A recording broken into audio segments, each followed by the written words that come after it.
Garlic chicken কিন্তু এর আগে আমি আপনাদের অলরেডি বানিয়ে দেখিয়েছি, বাট আজকে যে পদ্ধতিতে বানিয়ে দেখাবো সেটা দেখবেন একদম আলাদা। এর বানানোর প্রসেসটাও সোজা, সময়ও কম লাগে, আর ঘরোয়া সব উপকরণ দিয়ে এটা বানিয়ে নেওয়া যায়।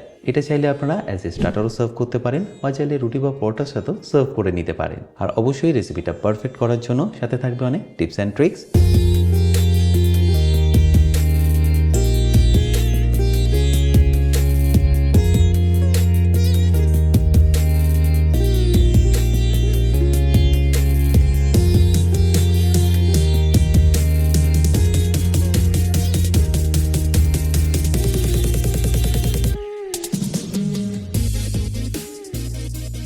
বাই দ্য ওয়ে, আমি শেফ অতনু, আপনারা দেখছেন অতনু রান্নাঘর, আর আজকে আমাদের রেসিপি গার্লিক চিকেনের। তাহলে গার্লিক চিকেনটা বানানোর জন্য আমি এখানে নিয়ে নিয়েছি 4টে চিকেন ব্রেস্ট। এবার আমি আপনাদের চিকেনটাকে কেটেও দেখাচ্ছি। তার জন্য প্রথমেই আপনাদের চিকেনটাকে এইভাবে 1/2 করে কেটে নিতে হবে। তারপরে যে মোটা অংশটা আছে সেটাকে আপনাদের এইভাবে একটু তেরচা করে কেটে নিতে হবে। একটু এইভাবে তেরচা করে কাটলে দেখবেন প্রত্যেকটা চিকেনের সাইজ ইকুয়াল হবে। এবার একইভাবে আমি বাকি চিকেনগুলো কেটে নিচ্ছি। আর চিকেনটা বোনলেস করার পরে যে হাড়টা বেঁচে গেছে সেটা দিয়ে আমি কিন্তু এখানে স্টকটাও বানিয়ে নিচ্ছি। স্টকটা বানানোও খুব সিম্পল, জাস্ট চিকেনটাকে ঠান্ডা জলের মধ্যে দিয়ে আপনারা ভালো করে একবার ফুটিয়ে নিন, আর তারই সাথে দিয়ে দিন একটা তেজপাতা আর কয়েকটা গোলমরিচ। তারপর ঢাকা দিয়ে এইভাবে ফুটিয়ে নিন 5 থেকে 7 মিনিটের জন্য।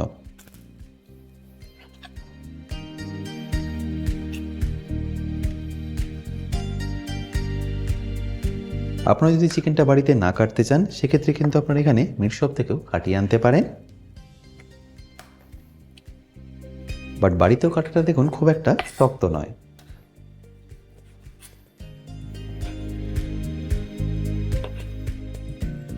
আর চিকেনটা কাটা হয়ে গেলে এটাকে আমি ম্যারিনেট করে নেবো।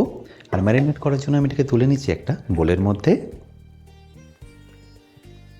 আর এপাশে দেখুন স্টকটাও এখন পারফেক্টলি রেডি হয়ে গেছে, তো এই গ্যাসটাকে বন্ধ করে এটাকে তুলে নিয়ে আমি ছেঁকে নিচ্ছি। এবার দেখুন চিকেনটাকে ম্যারিনেট করার জন্য আপনাদের কী কী লাগবে। প্রথমে আমি দিয়ে দিচ্ছি আদা রসুন বাটা 2 চা চামচ,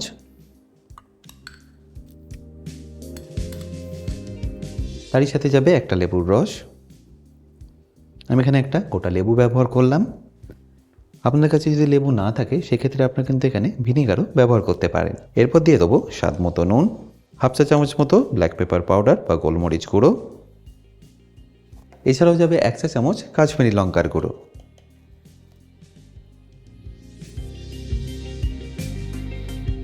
এরপর 1 চা চামচ সাদা তেল দিয়ে এটাকে ভালো করে একবার মিশিয়ে নিন। আর চিকেনটা ম্যারিনেট করার সময় আপনাদের কিন্তু মাথায় রাখতে হবে চিকেনের মধ্যে যেন কোনোভাবেই জল না থাকে। আর ম্যারিনেশনটা করার পরে খুব বেশিক্ষণ কিন্তু এটাকে আপনাদের রাখতে হবে না, 10 মিনিট মতো রাখলেই হবে। আর যদি দেখেন সময় খুবই কম আছে সেক্ষেত্রে আপনারা এটাকে ইনস্ট্যান্টলিও কুক করে নিতে পারেন, বাট আমি এখানে এটাকে ম্যারিনেট করে মিনিমাম 10 থেকে 15 মিনিট রেখে দিচ্ছি। এবার 10 থেকে 15 মিনিট হয়ে গেছে, চিকেনটা পারফেক্টলি রেস্ট হয়ে গেছে।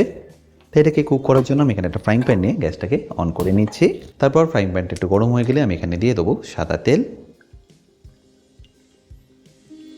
1.5 কেজি চিকেনের জন্য আমি এখানে নিয়ে নিলাম 150 মিলি সাদা তেল, যার মধ্যে আমি এবার চিকেনগুলোকে একে একে দিয়ে ভালো করে ভেজে নেব।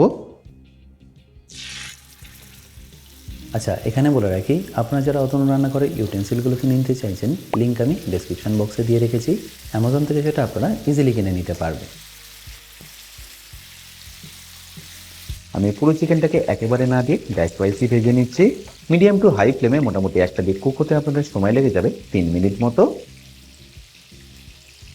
তারপর একটা দিক কুক হয়ে গেলে পাল্টে দিয়ে অপর দিকটা আপনারা কুক করে নিন। আমি এটাকে শ্যালো ফ্রাই করছি, আপনারা চাইলে কিন্তু এটাকে ডিপ ফ্রাইও করে নিতে পারেন।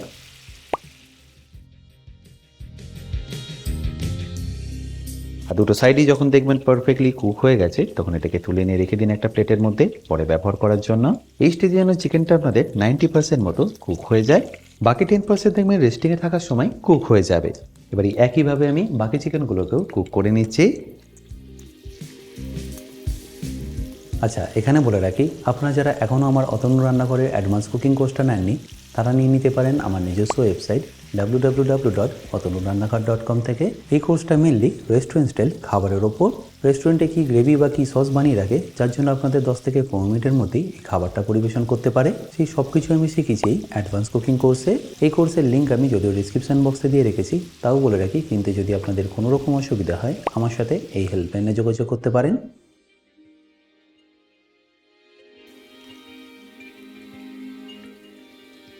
তাহলে এবার চিকেনটা এখানে আমার পারফেক্টলি ভাজা হয়ে গেল। এবার গার্লিক সসটা বানানোর জন্য যে তেলে আমি চিকেনটা ভেজেছিলাম 2 চামচ রেখে বাকিটা আমি কমিয়ে নিয়েছি। আর তার মধ্যে দিয়ে দিচ্ছি 2 চা চামচ বাটার। আর বাটারটা দেওয়ার সাথে সাথে আমি এখানে দিয়ে দেবো 3 চা চামচ রসুন কুচি। আর রসুনটা দেওয়ার পরে লো ফ্লেমে এটাকে ভালো করে আপনারা ভেজে নিন। আর এই রসুনটা ভাজার সময় আপনারা এখানে দিয়ে দিতে পারেন অল্প একটু ধনেপাতার জড় ফাইনলি চপ করে। গার্লিকটা ভাজতে কিন্তু আপনাদের খুব বেশিক্ষণ সময় লাগবে না, 1 থেকে 1.5 মিনিটের মধ্যেই দেখবেন মিডিয়াম টু হাই ফ্লেমে আপনারা ভেজে নিতে পারবেন। আর গার্লিকটা যখনই দেখবেন পারফেক্টলি ভাজা হয়ে গেছে তখন এখানে দিয়ে দিন সবার প্রথম স্বাদ মতো নুন, তারই সাথে যাবে অল্প একটু ব্ল্যাক পেপার পাউডার বা গোলমরিচ গুঁড়ো, ওই ধরে নিন 1 চা চামচ মতো। তারপর দিয়ে দিচ্ছি কাশ্মীরি লঙ্কার গুঁড়ো 1 চা চামচ। তারপর এটাকে ভালো করে একবার মিশিয়ে নিন। আর মেশানো হয়ে গেলে দিয়ে দিন এখানে 4 চা চামচ টমেটো কেচাপ।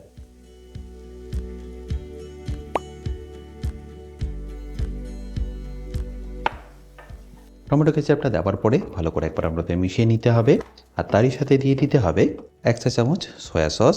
আমি এখানে ডার্ক সয়া সস ব্যবহার করলাম, আপনারা সেটা কিন্তু লাইট সয়া সস এখানে ব্যবহার করতে পারেন। তারপর এটাকে একবার ভালো করে মিশিয়ে নিন। আর ভালো করে মেশানো হয়ে গেলে দিয়ে দিতে হবে যে স্টকটা বানিয়ে রেখেছিলাম সেটা 2 ল্যাডেল।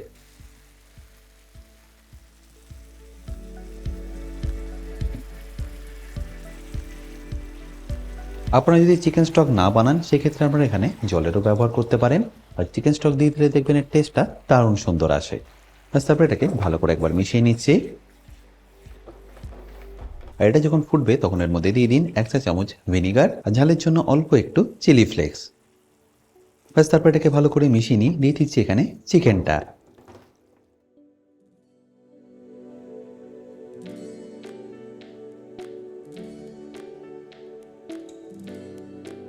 আর চিকেনটা দেওয়ার পরে এটাকে আপনাদের জাস্ট ভালো করে একবার মিশিয়ে নিতে হবে।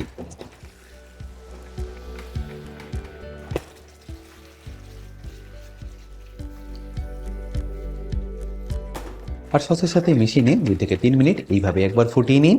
তাহলে নিশ্চয়ই দেখতে পেলেন এটা বানানো কতটা সিম্পল। এবার যখনই দেখবেন ফাইনালি এটা একটু ফুটে গিয়ে রিডিউস হয়ে গেছে তখন এর মধ্যে দিয়ে দিন অল্প একটু ধনেপাতা। তারপর এটাকে ফাইনালি একবার ভালো করে মিশিয়ে দিয়ে গরম গরম পরিবেশন করুন। তাহলে নিশ্চয়ই দেখতে পেলেন এটা বানানো কতটা সিম্পল। আশা করি সিম্পল রেসিপিটা আপনাদের নিশ্চয়ই ভালো লেগেছে। আর যদি ভালো লেগে থাকে অতি অবশ্যই কিন্তু আমাকে কমেন্টে জানাতে ভুলবেন না।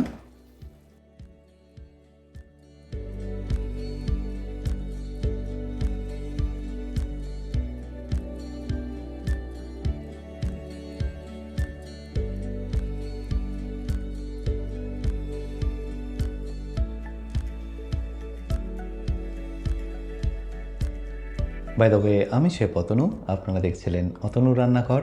দেখা হচ্ছে আপনাদের সাথে একটা নতুন রেসিপি নিয়ে নেক্সট এপিসোডে। ভালো থাকবেন, সুস্থ থাকবেন।